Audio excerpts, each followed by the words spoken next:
Another thing. So yeah, this is the Native American clothing. I'm done with that. We're gonna talk about. Hold on. Hold on. Okay, it's more than that. We got to talk about clothes that, the people that wear uniform. People wear uniform, they wear plain clothing.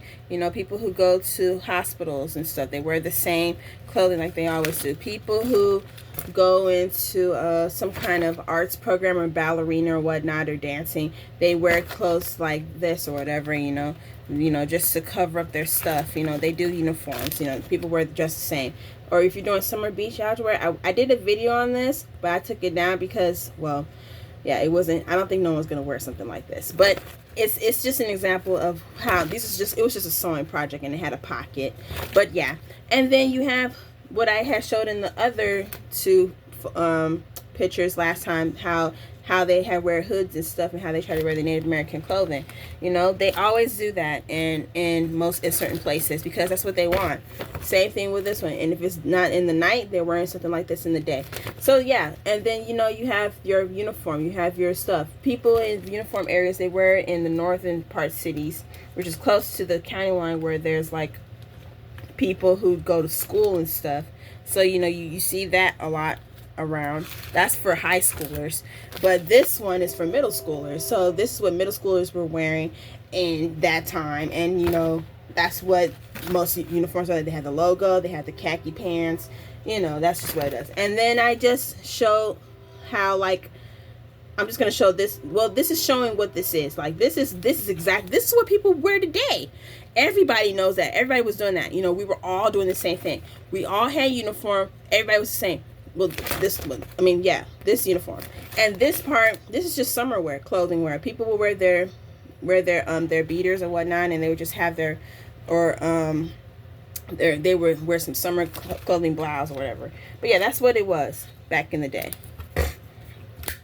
I'm not saying people don't know that, but they do that all the time. It's the same thing with, like, if you're wearing a dress or if you're wearing a fancy blouse and you just want to do certain things, or when you do things for weddings and stuff. People, you have got to take care of yourself.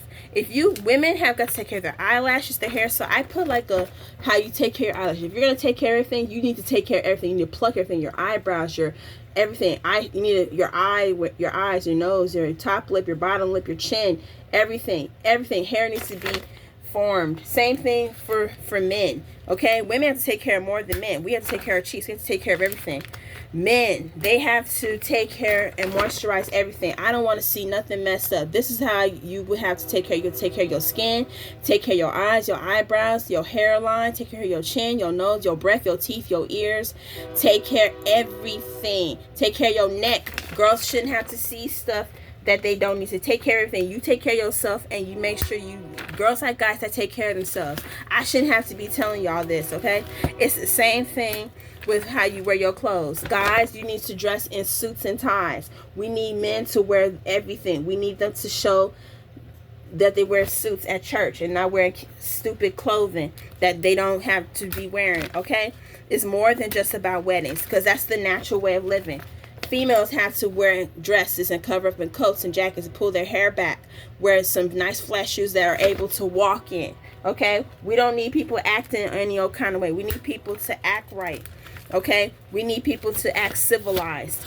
If you know what I'm talking about, please like in the comments, okay? We're not going back to those days anymore, okay?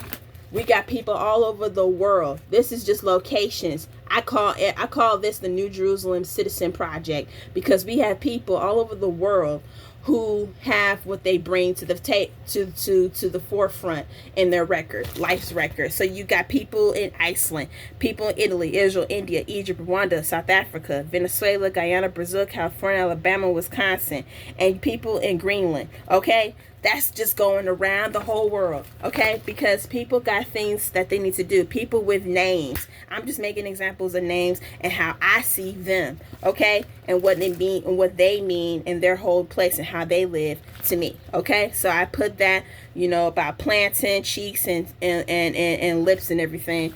It's the same thing, etc., etc. And then I already talked about my other stuff. Now I have a box about I call it the treasure box, and I put it in the corner. I'm gonna show you pictures about it, and and I have display scrolls of Art Street, and this portfolio has Notes of Illustration, Bible Facts, and of the Natural World. Okay, I need to, I'm tracing this rules, read all 7 portfolios up here, but I have more than that, 8 now. This bring first, and you can go follow the rules of the treasure box. God bless you, Bible students, pathfinders of all with free will. That's what I put in June of 2025 on the 5th. So that's what I did. And now what I'm going to tell you guys is this. I'm going to show the pictures online on this video, and you're going to see why I want people to read and write. There's a lot of things that are just interesting, you know. I'm just talking about my portfolios and what I presented, and how we should take care of ourselves, how we should look at the past and reflect the past to the current and look towards the future, because everything is to reckon with. Egypt is the money of everything, because Egypt was the reflection of the past. You got the money dollar bill with the pyramid sign. You got coins, you got whatnot. Okay, I got this thing here, and this thing I'm going to show in the video. This has a map of history, the Adams Synchronological Chart of History. It's just pictures. It doesn't have money on it, but it has some facts on it. If you think about the things, hold on one second. Look at here. If you think about these cows here, there's a cow here. Let me show you. If you think about Egypt here, you see all these things, these cows here. These cows represent something, okay? They represented their dynasties by cows. You know why? Because cows, like they had 2 here, then they had 4 here, and then they had 1 here. 1, 2, okay, and 4, okay? The third one, we don't have to worry about that. Those people were doing what they had to do with their cows. That means they had the right to show their ownership of where they came from. That means that there was each ruler's ownership of what they owned. They had to work up to that ability.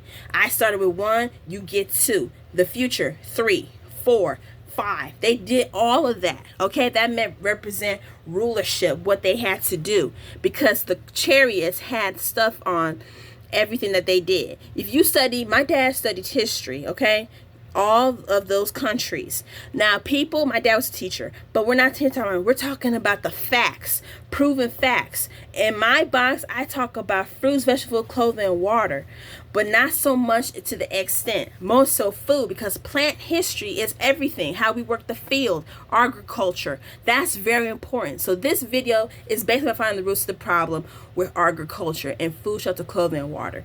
Like and subscribe. Thank you guys for looking at this video. I'll show the rest of the photos. Thank you.